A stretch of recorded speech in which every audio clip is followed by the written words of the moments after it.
Hello guys, welcome back to my channel Shri S S N world. तो कैसे हैं आप सब? आशा करते हैं आप सब लोग बहुत अच्छे होंगे और खूब मन लगाकर पढ़ाई कर रहे होंगे। ठीक है, तो हमारी चल रही है सीटेट पेपर 2 के लिए एनसीईआरटी सीरीज।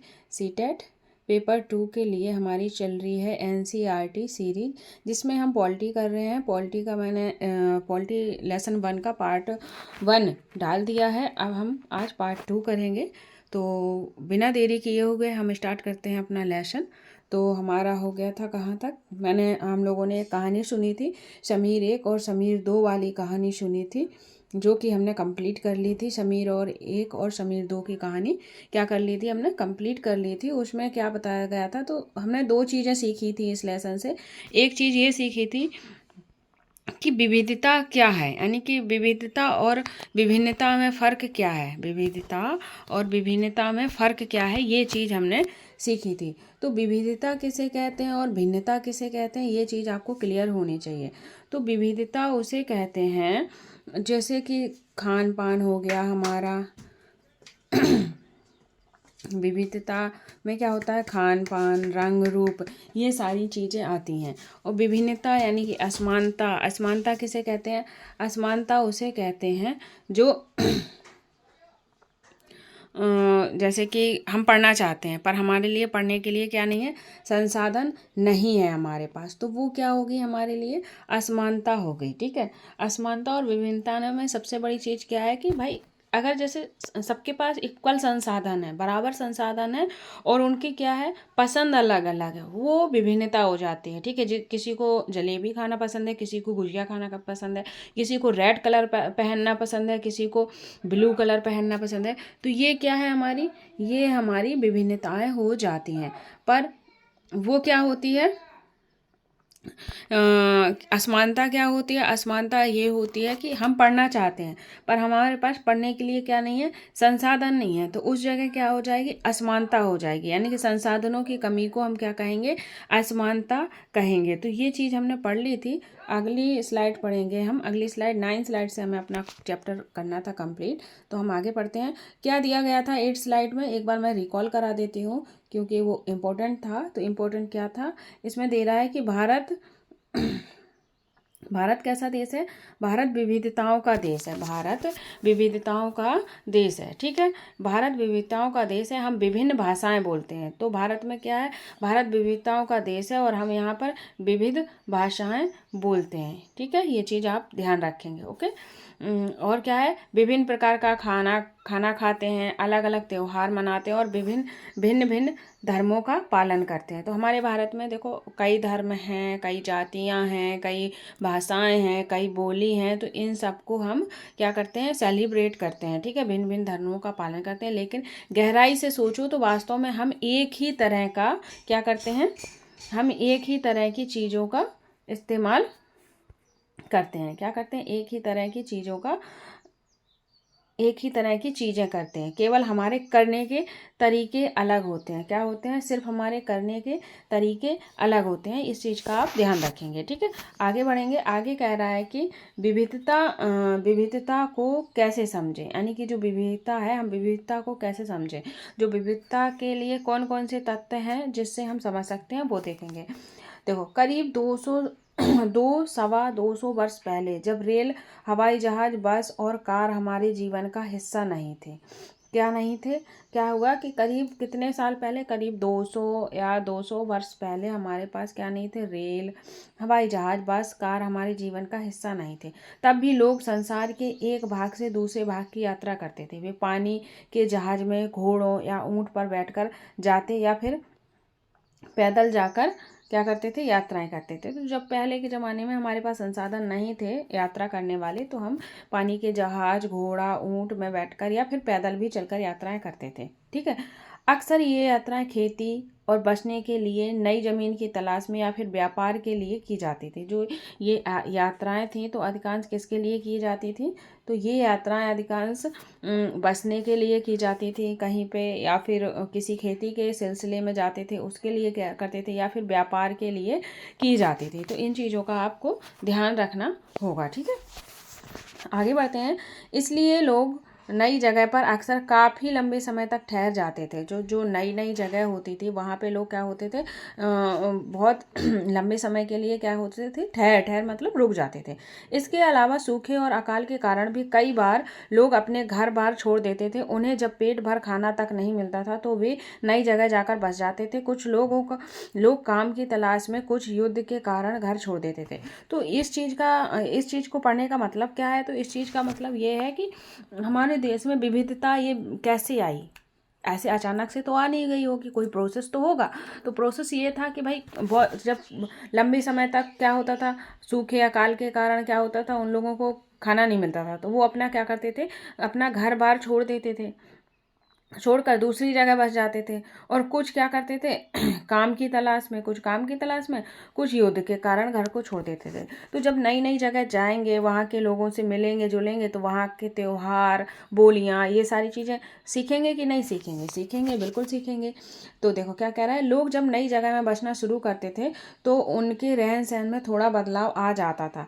कुछ चीज़ें वे नई जगह की अपना लेते थे और कुछ चीज़ें वे पुराने ढर्रे पर ही चलाते रहते थे। ठीक है, मान लो हम गांव के रहने वाले हैं, जब हम सिटी में जाते हैं तो सिटी में क्या है कि वहाँ के रहन सहन को हम लोग अपनाते हैं। क्यों? क्योंकि वहाँ के कल्चर के साथ हमें सरवाइव करना है, तो हम वहाँ की चीज़ें अपनाते हैं और कुछ चीज़ें हमारे गांव की ही रहती हैं हमारे साथ। तो वो नई चीज़ें हम जब सीखते हैं तो क्या है, ये विभिन्नताओं का ही तो सोर्स है ये।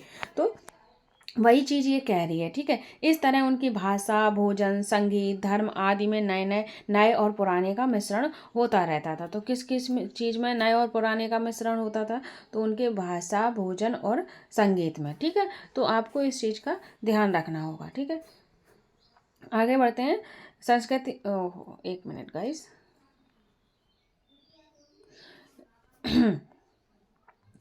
संस्कृति के आदान प्रदान क्या होता था, नई जगह की संस्कृति में आदान प्रदान होता था और धीरे धीरे एक मिश्रित यानी मिली जुली संस्कृति उभरती थी।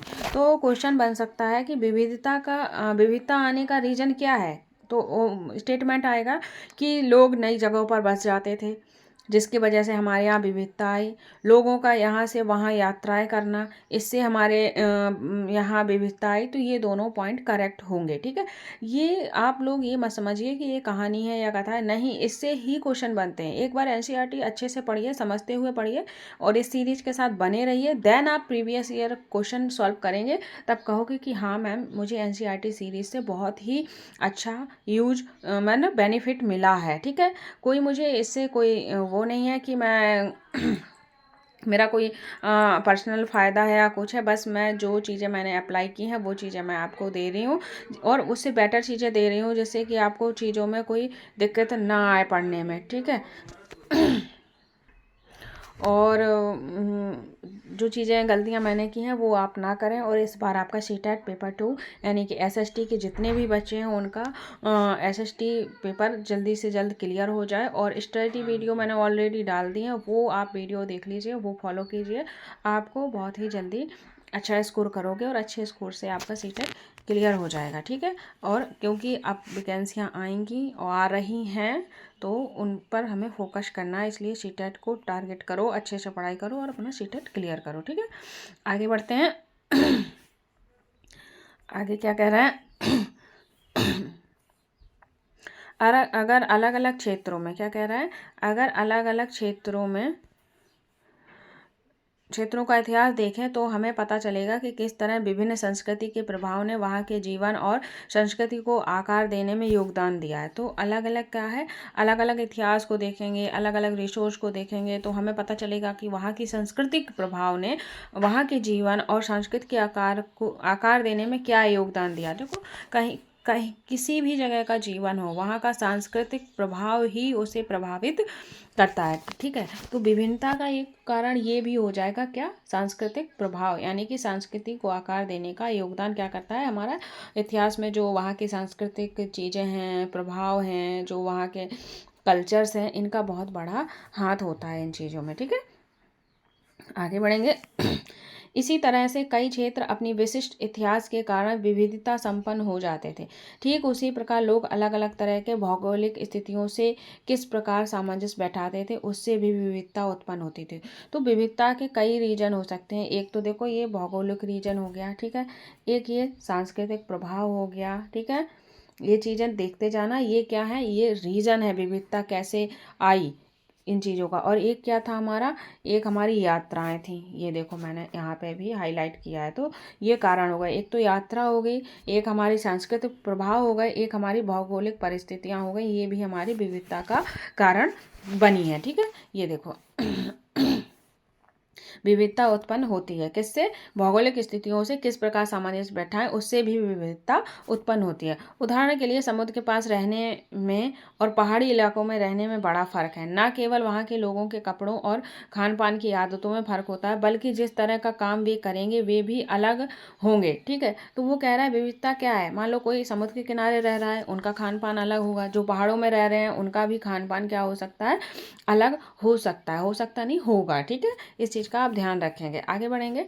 बल्कि जिस तरह का काम वे करेंगे वे भी अलग होंगे। शहर में अक्सर लोग यह भूल जाते हैं कि उनका जीवन उनके भौतिक वातावरण से किस तरह गहराई से जुड़ा हुआ है। जो सिटी के लोग हैं वो भूल जाते हैं, क्योंकि वो पैसा कमाते हैं, उन्हें लगता है हम पैसे से हर चीज़ खरीद लेंगे।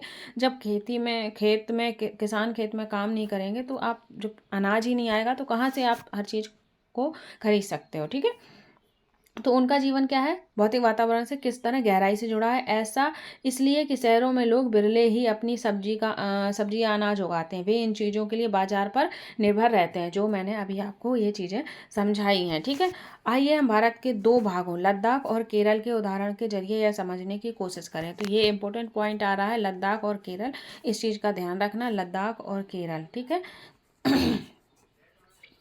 तो लद्दाख और केरल के बारे में क्या कह रहा है, इस चीज़ का हम अभी यहाँ से क्वेश्चन बनता है गाइस। ठीक है, यहाँ का खान पान, यहाँ की क्या चीज़ें हैं, तो देखो लद्दाख और केरल में ऐसे अंडरलाइन कर देती हूँ। ठीक है, तो लद्दाख और केरल के जरिए हम समझने की कोशिश करेंगे कि इस क्षेत्र की विविधता पर उसके ऐतिहासिक और भौगोलिक कारकों पर क्या असर पड़ा है। ठीक है, आगे बढ़ते हैं। ये देखो, ये क्या है, एटलस। एटलस में भारत का नक्शा देखिए और उसमें ढूंढिए कि ये दोनों क्षेत्र लद्दाख तथा केरल कहाँ पर हैं। इन दोनों क्षेत्रों की भौगोलिक स्थितियों, वहाँ के भोजन, कपड़े और व्यवसाय पेशे को कैसे प्रभावित करते हैं, उनकी सूची बनाइए। तो ये जो बॉक्स है इससे क्वेश्चन आएगा। कैसे आएगा क्वेश्चन इसलिए आएगा क्योंकि उसने कहा है कि जो ये दो क्षेत्र हैं उनका एटलस में पता लगाइए। तो देखिए ये किस जगह पड़ते हैं हमारे मैप पे। देन यहाँ के क्या पूछा है, भोजन, कपड़े और व्यवसाय के बारे में पूछा है। तो इन चीज़ों को आपको पढ़ना पड़ेगा। ठीक है, आगे बढ़ते हैं, आगे देखो क्या कह रहा है।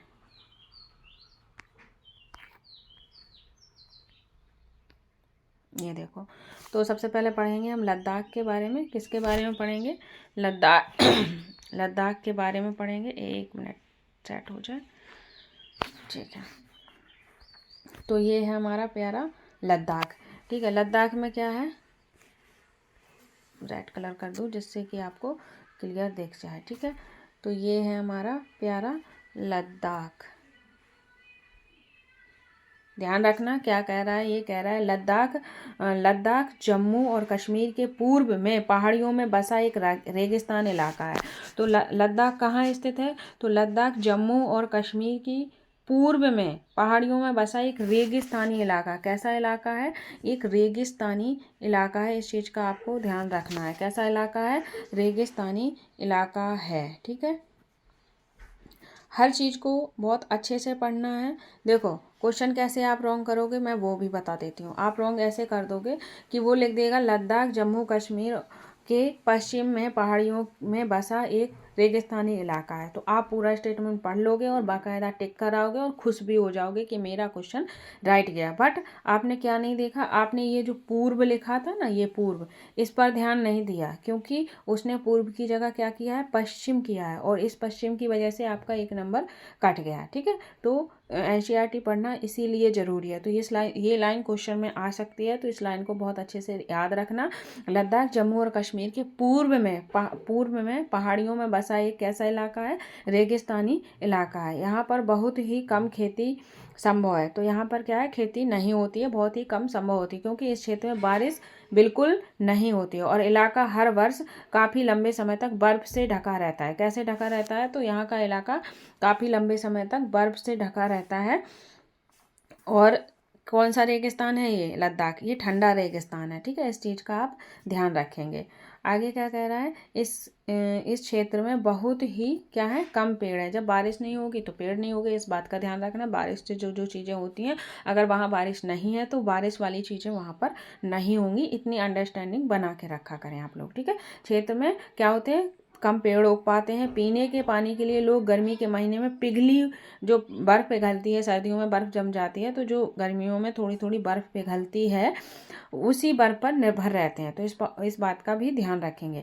यहाँ के लोग एक खास किस्म की बकरी पालते हैं जिससे पश्मीना ऊन मिलती है। तो वह जो लद्दाख के लोग हैं वहाँ के, तो वो क्या करते हैं, खास किस्म की क्या पालते हैं, बकरी पालते हैं। उससे उन्हें कौन सी ऊन मिलती है, तो उससे उन्हें मिलती है पश्मीना ऊन कौन सी, पश्मीना ऊन मिलती है। ठीक है, यह ऊन क्या है, कीमती है, इसलिए पश्मीना शॉल बड़ी महंगी होती है। लद्दाख के लोग बड़ी सावधानी से इस ऊन को इकट्ठा करके कश्मीर के व्यापारियों को बेच देते हैं। तो जो लद्दाख के लोग हैं, यह ऊन क्या है, तो देखो लद्दाख के लोग क्या करते हैं, एक खास किस्म की बकरी पालते हैं जिससे उन्हें कौन सी ऊन मिलती है, पश्मीना ऊन मिलती है। और पश्मीना ऊन कैसी होती है, महंगी होती है। तो इसलिए इससे बनी हुई चीज़ें, शॉल वगैरह हैं, वो भी क्या होंगे, महंगे होंगे। और ये कहाँ बेचते हैं, तो यह कश्मीर के व्यापारियों को अपनी ये शॉल वगैरह बेचते हैं। ठीक है,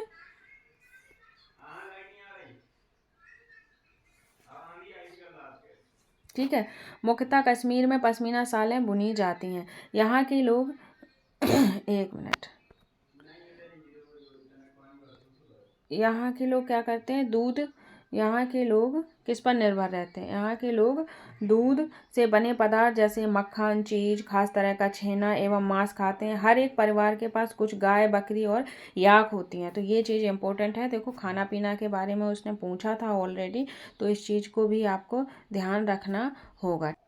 तो इम्पोर्टेंट पॉइंट जो है मैं हाईलाइट कर देती हूँ। क्या है इम्पोर्टेंट पॉइंट, तो वहाँ के लोग क्या कहते हैं, वहाँ के लोग, अरे एक मिनट, वहाँ के लोग दूध से बने पदार्थ जैसे,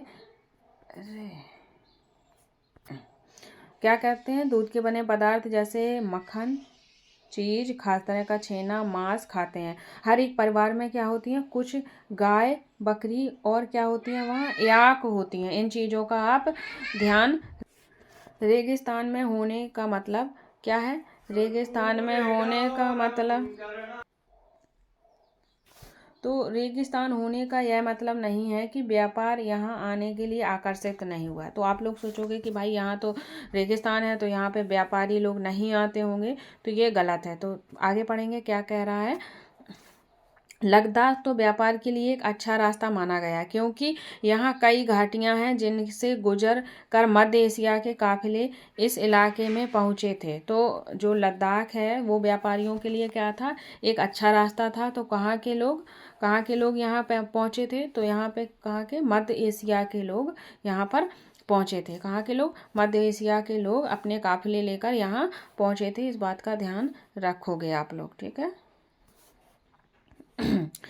जिसे जिसे तिब्बत जिसे आज तिब्बत कहते हैं। तो देखो क्या कह रहा है, लद्दाख तो व्यापार के लिए एक अच्छा रास्ता माना गया है क्योंकि यहाँ कई घाटियाँ हैं जिनसे गुजरकर मध्य एशिया के काफिले उस इलाके में पहुँचे थे जिसे आज क्या कहते हैं, तिब्बत कहते थे। तो जो मध्य एशिया के लोग हैं वो कहाँ पहुँचे थे, वो तिब्बत पहुँचे थे, ना कि लद्दाख पहुँचे थे। इस चीज़ का ध्यान रखना। मध्य एशिया का काफिला उस इलाके में पहुंचा था जिसे आज क्या कहते हैं, हम लोग तिब्बत कहते हैं। तो मध्य एशिया का काफिला कहाँ पहुंचा था, तिब्बत पहुंचा था। इस चीज़ का आप ध्यान रखोगे। ठीक है, काफिले अपने साथ में क्या लाए थे, मसाले, कच्चा रेशम, दरिया आदि लेकर आए थे। तो क्या क्या लेकर आए थे, मसाले लेकर आए थे, कच्चा रेशम, दरिया आदि लेकर आए थे। तो इस चीज़ का भी आप ध्यान रखेंगे। आगे बढ़ेंगे। आगे क्या कह रहा है, आगे कह रहा है लद्दाख रास्ते में क्या है, लद्दाख के रास्ते में क्या है, बौद्ध धर्म तिब्बत पहुंचा। तो लद्दाख के रास्ते से ही कौन सा धर्म तिब्बत पहुंचा, तो लद्दाख के रास्ते से हमारा बौद्ध धर्म कहाँ पहुंचा, तिब्बत पहुंचा। बौद्ध धर्म तिब्बत पहुंचा। ये इंपॉर्टेंट लाइन है, यहाँ से क्वेश्चन बनेगा, आप लोग अच्छे से पढ़ते जाइए, ठीक है। लद्दाख को छोटा तिब्बत भी कहते हैं। तो लद्दाख को क्या कहते हैं हम? लद्दाख को छोटा तिब्बत भी कहते हैं। करीब कितने साल पहले? करीब 400 साल पहले यहाँ पर लोगों का इस्लाम धर्म से परिचय हुआ। कहाँ से परिचय हुआ? इस्लाम धर्म से परिचय हुआ। तो सबसे पहले इंपॉर्टेंट पॉइंट क्या है? लद्दाख के रास्ते से ही बौद्ध धर्म तिब्बत पहुंचा। तो बौद्ध धर्म किस रास्ते से तिब्बत पहुंचा? लद्दाख के रास्ते से। बौद्ध धर्म कहाँ पहुंचा? तिब्बत पहुंचा, ना कि लद्दाख पहुंचा। कंफ्यूज मत होना आप लोग, ठीक है। लद्दाख को छोटा तिब्बत भी कहते हैं। जो लद्दाख है उसको हम क्या कहते हैं? छोटा तिब्बत भी कहते हैं। करीब 400 साल वर्ष पहले यहाँ पर लोग इस्लाम धर्म से परिचय हुआ। जो लोग थे उनका परिचय 400 साल पहले किस धर्म से हुआ? तो वो धर्म था हमारा क्या? इस्लाम धर्म, ठीक है। इस चीज़ का आप ध्यान रखेंगे। आगे बढ़ेंगे, हर एक पॉइंट क्लियर करते हुए चलना है। जो कन्फ्यूजन हो आप कमेंट बॉक्स में पूछ लेना, ठीक है। जहाँ अब यहाँ अच्छी खासी संख्या में मुसलमान रहते हैं। तो जो तिब्बत है वहाँ पे अब क्या है? अच्छी खासी संख्या में कौन रहते हैं? हमारे मुस्लिम रहते हैं, ठीक है। आगे बढ़ेंगे, लद्दाख में गानों और कविताओं का बहुत ही समृद्ध मौखिक संग्रह है।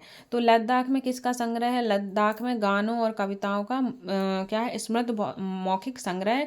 तिब्बत का ग्रंथ केसर सागा। गाइस इस चीज़ का आप बहुत ध्यान से रखेंगे, याद रखेंगे। ये क्वेश्चन हर साल पूछा जाता है, रिपीटेड क्वेश्चन है, ये आ सकता है। तिब्बत का ग्रंथ कौन सा है? केसर सागा। लद्दाख में काफ़ी प्रचलित है। अब क्वेश्चन आएगा कि केसर सागा ग्रंथ कहाँ का है? तो अधिकांश बच्चे क्या करते हैं? लद्दाख लगा आते हैं, पर लद्दाख नहीं। अगर तिब्बत है ऑप्शंस में तो आपको तिब्बत ही चूज करना पड़ेगा, क्योंकि क्या कह रहा है? वो कह रहा है कि तिब्बत का ग्रंथ केसर सागर लद्दाख में काफ़ी प्रचलित है। तो प्रचलित कहाँ है? लद्दाख में। पर केसर सागर ग्रंथ है कहाँ का? वो है हमारे तिब्बत का। तो इस चीज़ का आप ध्यान रखेंगे। आगे कह रहा है उसके स्थानीय रूप को मुसलमान और बौद्ध दोनों ही लोग गाते हैं। तो जो ये ग्रंथ है तो वो क्या करते हैं? तो मुस्लिम और बौद्ध दोनों ही लोग केसर सागा ग्रंथ को गाते हैं, ठीक है। इस चीज़ का आप ध्यान रखेंगे। और उस पर नाटक खेलते हैं। क्या करते हैं? उस ग्रंथ को गाते भी हैं, उस पर नाटक भी खेलते हैं। आगे बढ़ेंगे, आगे क्या है? तो ये लेसन बड़ा है, बट कोई नहीं, हमें अच्छे से क्लियर करके चलना है, कोई जल्दबाजी नहीं है। तो अब हम पढ़ेंगे अपने केरल के बारे में। अभी आपने लद्दाख के बारे में पढ़ा है, वहाँ से क्वेश्चन आता है केरल और लद्दाख से, तो इस चीज़ को आपको ध्यान से पढ़ना पड़ेगा, ठीक है। केरल, तो केरल के बारे में क्या कह रहा है? केरल भारत के कहाँ है? दक्षिण पश्चिम कोने में बसा हुआ राज्य है। तो किस कोने में बसा हुआ राज्य है? दक्षिण पश्चिम कोने में बसा हुआ राज्य है। और ये दिशाओं को लेकर कन्फ्यूजन क्रिएट करता है स्टेटमेंट में, और आपको लगेगा कि मुझे सब लाना है, पर वहाँ जाके आप भूल जाओगे। इसलिए बार बार मैं ये चीज़ ध्यान दिलाती हूँ कि ये दिशाओं को अच्छे से याद रखना, नहीं दिशाओं से क्वेश्चन रॉन्ग कर आओगे आप, ठीक है। तो केरल कहाँ है? केरल भारत के दक्षिण पश्चिम कोने में बसा हुआ राज्य है। यह एक तरफ समुद्र से घिरा हुआ है और दूसरी तरफ पहाड़ी से। तो इस बात का भी ध्यान रखेंगे, जो केरल राज्य है वो एक तरफ किससे घिरा है? समुद्र से। और दूसरी तरफ किससे घिरा है? दूसरी तरफ वो पहाड़ी से घिरा हुआ है। इस चीज़ का भी आप ध्यान रखेंगे, ठीक है। इन पहाड़ियों पर विविध प्रकार के मसाले जैसे काली मिर्च, ध्यान रखेंगे क्या क्या? काली मिर्च, लौंग, इलायची आदि उगाई जाती हैं। तो केरल में कौन कौन सी चीज़ें उगाई जाती हैं? हमारी काली मिर्च, लौंग, इलायची उगाई जाती हैं। इन मसालों के कारण यह क्षेत्र व्यापारियों के लिए बहुत ही आकर्षक बना है। तो जो ये क्षेत्र है, इन मसालों के कारण जो केरल है, जो केरल किसके कारण फेमस है, आकर्षक है या फेमस है? तो वो हमारे वहाँ के मसालों के कारण है। मसाले में क्या है? काली मिर्च, लौंग और इलायची मोस्ट है, ठीक है। आगे बढ़ेंगे। आगे कह रहा है सबसे पहले कौन? सबसे पहले अरबी एवं यहूदी व्यापारी केरल पर आए थे। तो सबसे पहले कौन आए थे? तो सबसे पहले यहाँ पे अरबी और यहूदी व्यापारी केरल आए थे। ऐसा माना जाता है कि ईसा मसीह के धर्मदूत, कौन से? ईसा मसीह के धर्मदूत संत थॉमस लगभग 2000 साल पहले यहाँ आए थे। ये इम्पोर्टेंट लाइंस हैं, इससे क्वेश्चन आएगा, 100% आएगा। सबसे पहले कौन आए थे केरल में? अरबी एवं यहूदी व्यापारी केरल आए थे, ठीक है। और क्या माना जाता है? ईसा मसीह के धर्मदूत। जो ईसा मसीह के धर्मदूत कौन थे? क्वेश्चन बनेगा ईसा मसीह के धर्मदूत कौन थे? तो संत थॉमस, ठीक है। लगभग 2000 साल पहले यहाँ आए थे। तो 2000 साल पहले ईसा मसीह के धर्मदूत संत थॉमस कहाँ आए थे? केरल आए थे। इस बात का आपको बहुत अच्छे से ध्यान रखना है। भारत में ईसाई धर्म लाने का श्रेय उन्हीं को दिया जाता है। तो भारत में ईसाई धर्म लाने का श्रेय किसको दिया जाता है? उन्हीं का मतलब संत थॉमस को दिया जाता है। इस बात का आप ध्यान रखेंगे, ठीक है। एनसीईआरटी से क्वेश्चन निकालने पड़ते हैं, ध्यान से पढ़ना पड़ता है जब निकलते हैं, तो उसकी आप टेंशन ना लीजिए। मैं हर लाइन से, हर चैप्टर से आपको क्वेश्चन बता रही हूँ कहाँ से कैसा बनेगा, तो बेफिक्र होकर आप पढ़ते रहिए, ठीक है। आगे बढ़ेंगे। अरब से कई व्यापारी यहाँ आकर बस गए। तो कहाँ से? अरब से भी कई व्यापारी आए थे। इस बात का ध्यान रखेंगे। अगर ऑप्शन में आ जाए कि अरब से भी व्यापारी आए थे तो आपको ये चीज़ याद रखनी होगी। आगे बढ़ते हैं। आगे क्या कह रहा है? इब्न बतूता ने जो करीब 700 साल पहले यहाँ आए, अपने यात्रा वृत्तांत में मुसलमानों के जीवन का विवरण देते हुए लिखा है कि मुसलमान समुदाय की यहाँ बड़ी इज्जत होती थी। तो अगर क्वेश्चन बनता है कि मुसलमान समुदाय की यहाँ बड़ी, केरल में मुसलमान समुदाय की बड़ी इज्जत होती थी, ये किसने कहा था? तो ये कहा था हमारे इब्न बतूता जी ने। इस बात का ध्यान रखेंगे, ठीक है। तो इतने छोटे से ग्राफ से कई क्वेश्चन बन जाएंगे कि सबसे पहले व्यापारी कौन से आए थे केरल में? अरबी और हमारे यहूदी आए थे, ठीक है। इस बात का ध्यान रखेंगे। और संत थॉमस गुरु, यानी कि ईसा मसीह के धर्मदूत संत थॉमस 2000 साल पहले कहाँ आए थे? केरल आए थे। और भारत में ईसाई धर्म लाने का श्रेय किसे दिया जाता है? तो हमारे संत थॉमस जी को दिया जाता है, ठीक है। आगे बढ़ेंगे। आगे क्या कह रहा है? आगे कह रहा है वास्को डिगामा। वास्को डिगामा पानी के जहाज से पहुँचे। कहाँ, किससे पहुँचे थे? वास्को डिगामा पानी के जहाज से यहाँ पहुँचे तो पुर्तगालियों ने यूरोप से भारत का समुद्री रास्ता जाना। जो वास्को डिगामा था वो क्या था? समुद्री रास्ते से कहाँ पहुँचे थे? केरल पहुँचे थे। तो इसलिए वहाँ के लोगों ने, जो पुर्तगाली थे, वहाँ के लोगों को भी भारत तक पहुँचने का एक क्या पता चला? समुद्री रास्ता पता चला। इस चीज़ का आप ध्यान रखेंगे। आगे बढ़ेंगे। आगे बढ़ेंगे। एक मिनट।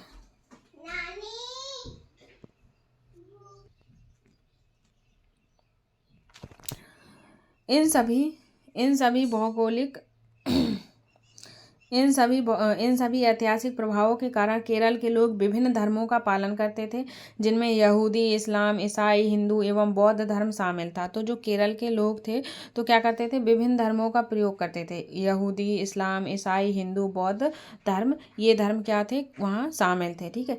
चीन के व्यापारी भी केरल आए। तो देखो, अरब के व्यापारी भी केरल आए, चीन के व्यापारी भी केरल आए। इन चीज़ों का आप ध्यान रखेंगे, ठीक है। तो यहाँ पर क्या होता था? देखो, यहाँ पर मछली पकड़ने के लिए जो जाल इस्तेमाल किया जाता था वो चीनी जालों से हूबहू मिलते हैं, उन्हें चीनी वाला कहते हैं। तो ये इम्पोर्टेंट है, ये याद रखना, चीनी वाला, ठीक है। चीनी वाला से क्वेश्चन आता है, चीनी वाला और चीना चट्टी, दो क्वेश्चन यहाँ से बन जाते हैं। इस चीज़ का आपको ध्यान रख के चलना होगा। तो चीनी वाला क्या है? चीनी वाला क्या है बताइए? चीनी वाला हमारा मछली पकड़ने का क्या है? यंत्र है। और शॉर्ट नोट बना लेंगे, ठीक है। आगे, तलने के लिए, किसके लिए? तलने के लिए लोग जो बर्तन इस्तेमाल करते थे उसे चीना चट्टी कहते थे, ठीक है। तो चीना चट्टी क्या था? चीना चट्टी था तलने के लिए यूज किया जाने वाला बर्तन, और चीना वाला क्या था? मछली पकड़ने वाला बर्तन, ठीक है। मछली पकड़ने वाला जाल, नॉट बर्तन, ठीक है, सॉरी। आगे बढ़ेंगे। इसमें चीन शब्द इस बात की ओर इशारा करता है कि उसकी उत्पत्ति कहाँ हुई होगी। केरल की उपजाऊ जमीन और जलवायु चावल की खेती के लिए बहुत उपयुक्त है। तो वहाँ की जो जलवायु है, वहाँ की जो खेती है, वो किसके लिए उपयुक्त है? तो वहाँ पे चावल की खेती के लिए उपयुक्त है। इस बात का ध्यान रखेंगे। केरल में क्या होती है? चावल की खेती होती है। और वहाँ के अधिकतर लोग मछली, सब्जी और चावल खाते हैं। तो किस में चावल खाते हैं? तो मछली की सब्जी में चावल खाते हैं। तो क्वेश्चन बनेगा, देखो मैं बताती हूँ, इतने पैराग्राफ से एक क्वेश्चन आपको जरूर पूछा जाएगा। सबसे पहले केरल कहाँ है? तो भारत के दक्षिण पश्चिम के कोने में है। इसके एक तरफ क्या है? समुद्र से घिरा है, दूसरी तरफ क्या है? यहाँ पर पहाड़ियाँ हैं। ये क्यों प्रसिद्ध है? यहाँ पे काली मिर्च, लौंग और इलायची जैसे मसाले उगाए जाते हैं, इसलिए ये प्रसिद्ध है। यहाँ पर सबसे पहले कौन से व्यापारी आए थे? तो अरबी और यहूदी आए थे। ठीक है। अरबी और कौन से आए थे? यहूदी आए थे। और फिर कौन से आए थे? और ईसा मसीह धर्मदूत 2000 साल पहले आए थे। और भारत में जो ईसाई धर्म आया तो कौन लाया? तो वो हमारे संत थॉमस जी लाए थे। आगे बढ़ेंगे। आगे क्या है? वास्को डी गामा सबसे पहले समुद्री रास्ते से आया था। उन्होंने भारत की खोज की थी, जिससे कि यूरोपीय जो पुर्तगाली थे उन्हें भी समुद्री रास्ता का पता चला। आगे बढ़ेंगे। केरल में क्या है? यहूदी, इस्लाम, ईसाई, हिंदू, बौद्ध ये धर्म शामिल हैं। और जो केरल में चीनी वाला है वो चीनी जालों, जो चीनी के जाल हैं उनसे हूबहू मिलता है। और चीनी वाला क्या है? मछली पकड़ने वाला जाल है। एक है चीना चट्टी। चीना चट्टी क्या है? बर्तन जो कि तलने के लिए लोग यूज करते हैं। ठीक है। हो वहाँ की खेती में क्या होता है? सबसे ज़्यादा वहाँ की खेती में सबसे ज़्यादा हमारे चावल होते हैं। और वो लोग क्या खाते हैं? तो मछली, सब्जी और चावल खाते हैं। तो आपको ये चीज़ें क्लियर हो गई होंगी। हम आगे बढ़ेंगे। देखो, लेसन बड़ा हो जाए, क्लास बड़ी हो जाए, कोई फ़र्क नहीं पड़ता, पर हर चीज़ आपकी क्या होनी चाहिए? क्लियर होनी चाहिए। मेरा बस एक ही मकसद होता है। ठीक है। आगे बढ़ेंगे। आगे क्या कह रहे हैं? जहाँ केरल और लद्दाख की भौगोलिक इकाइयाँ जहाँ केरल और लद्दाख की क्या है? जहाँ केरल और लद्दाख की भौगोलिक स्थितियाँ एक दूसरे से बिल्कुल अलग हैं, वहीं हम यह भी देखते हैं कि दोनों क्षेत्रों के इतिहास में एक ही प्रकार के सांस्कृतिक प्रभाव हैं। दोनों ही क्षेत्रों को चीन और अरब से आने वाले व्यापारियों ने प्रभावित किया है। तो देखो, यहाँ की संस्कृति और ये सारी चीज़ें अलग हैं, बट वहाँ क्या हुआ है? जो व्यापारी लोग थे उनने कहा कि व्यापारी लोग उन लोगों ने उन्हें क्या किया है? प्रभावित किया है। तो दोनों ही क्षेत्रों को प्रभावित करने वाले क्या थे? व्यापारी थे। ठीक है। आगे बढ़ेंगे। आगे कहाँ है? अरब से आने वाले, यानी चीन और जो अरब से आने वाले व्यापारी थे उन लोगों ने यहाँ को प्रभावित किया है। जहाँ केरल की भौगोलिक स्थिति ने मसालों की खेती संभव बनाई है, वहीं लद्दाख की भौगोलिक स्थिति ने और ऊन ने व्यापारियों को अपनी ओर खींचा है। तो केरल ने मसाले की वजह से व्यापारियों को खींचा और लद्दाख ने ऊन की वजह से व्यापारियों को अपनी ओर खींचा। इस तरह पता चलता है कि किसी भी क्षेत्र के सांस्कृतिक जीवन का उसके इतिहास और भूगोल से प्रायः गहरा रिश्ता होता है। ठीक है। हर जगह में कुछ ना कुछ चीज़ खास पाई जाती है, इस चीज़ का ध्यान रखें। विविध संस्कृतियों का प्रभाव केवल बीते हुए कल की बात नहीं है, हमारे वर्तमान जीवन का ही काम के लिए एक जगह से क्या है? हमारे वर्तमान जीवन का आधार ही काम के लिए एक जगह से दूसरी जगह जाना है। हर एक कदम के साथ हमारे सांस्कृतिक रीति रिवाज और जीने का तरीका भी उस नए क्षेत्र का हिस्सा बन जाते हैं जहां हम पहुंचते हैं। ठीक इसी तरह अपने पड़ोस में वहां अलग अलग समुदाय के लोग रहते हैं। ठीक है। अपने रोज़मर्रा के जीवन से हम मिलजुल कर काम करते हैं और एक दूसरे के रीति रिवाज और परंपराओं में घुल मिल जाते हैं। तो हमारे आस पड़ोस में भी लोग रहते हैं जो अलग अलग जगह से आते हैं, तो हम भी उनके रीति रिवाज और चीज़ों के सीखते हैं। अब वहाँ हमने पढ़ा था विविधता की समझ, यानी कि विविधता क्या है, कैसे आई। अब हम करेंगे विविधता में एकता। जो विविधता है उसमें एकता कैसे है, इस चीज़ का ध्यान रखेंगे। तो क्या कह रहा है? भारत हमारा कैसा है? भारत की विविधता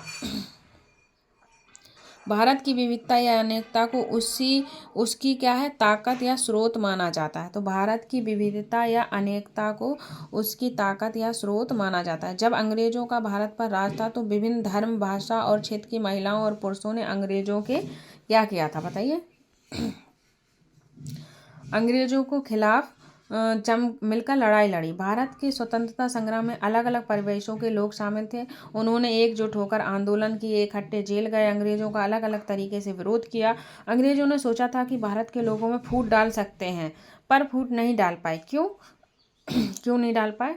क्योंकि उनमें काफ़ी विविधताएं हैं और इस तरह उनका राज चलता रहेगा। वो सोच रहे थे कि मैं क्या करूँगा, इन पे फूट डाल लूँगा, क्योंकि इनमें लोगों में बहुत ही विविधताएं हैं, उनको मैं एक फूट का जरिया बनाकर फिर उनमें फूट डाल कर राज करूँगा। ठीक है। मगर लोगों ने दिखला दिया कि वे एक दूसरे से चाहे कितने भिन्न हो, अंग्रेजों के खिलाफ लड़ी जाने वाली लड़ाई में वे सब क्या थे? एक थे। तो एकता में क्या है? शक्ति होती है। तो ये तो एक पोयम दी गई है। अब हम अपने अगले चैप्टर पर पहुँचते हैं। बस ये लास्ट ही है हमारी स्लाइड, अब आपका चैप्टर फिनिश होने वाला है। ठीक है, आगे बढ़ेंगे। आप लोग देखो घबराइए नहीं, क्लास अगर लंबी होती है तो कोई बात नहीं, बस एक बार क्लास को अटेंड कीजिए, आपको आपका क्वेश्चन नहीं छूटेगा इससे। ठीक है, आगे बढ़ते हैं। जो एक आगे गीत लिखा था वो कब का गीत था, तो वो अमृतसर में हुए जलियांवाला हत्याकांड का गीत था। ठीक है, यह गीत जलियांवाला बाग हत्याकांड के बाद गाया गया था। इस हत्याकांड में एक ब्रिटिश जनरल ने उन शांतिप्रिय निहत्थे लोगों पर खुलेआम गोलियां चलवा दी थी जो बाग में इकट्ठे होकर सभा कर रहे थे। तो ये चीज़ आप हिस्ट्री में पढ़ोगे, वो भी 8 क्लास की हिस्ट्री में, 8 क्लास की NCERT में। ठीक है, महिला पुरुष हिंदू मुसलमान एवं सिख कितने सारे लोग थे जो अंग्रेजों की पक्षपातपूर्ण नीति का विरोध करने के लिए जमा हुए थे। उसमें से बहुत लोगों की जान गई और उसमें भी ज़्यादा घायल हुए। यह गीत उन शहीदों की याद में गाया गया था। तो वो गीत आप लोग NCERT से पढ़ लीजिएगा। ठीक है, उसका कोई औचित्य नहीं है पढ़ने का, तो मैं NCERT की PDF अपने टेलीग्राम चैनल पर सेंड कर देती हूँ, तो वहाँ से आप लोग जुड़ जाइएगा। ठीक है, आगे बढ़ेंगे। स्वतंत्रता संग्राम के दौरान उभरे गीत और चिन्ह विविधता के प्रति हमारा विश्वास बनाए रखते हैं। क्या आप भारतीय झंडे की कहानी जानते हैं? स्वतंत्रता संग्राम के दौरान ही भारत के झंडे की परिकल्पना की गई थी। तो इस झंडे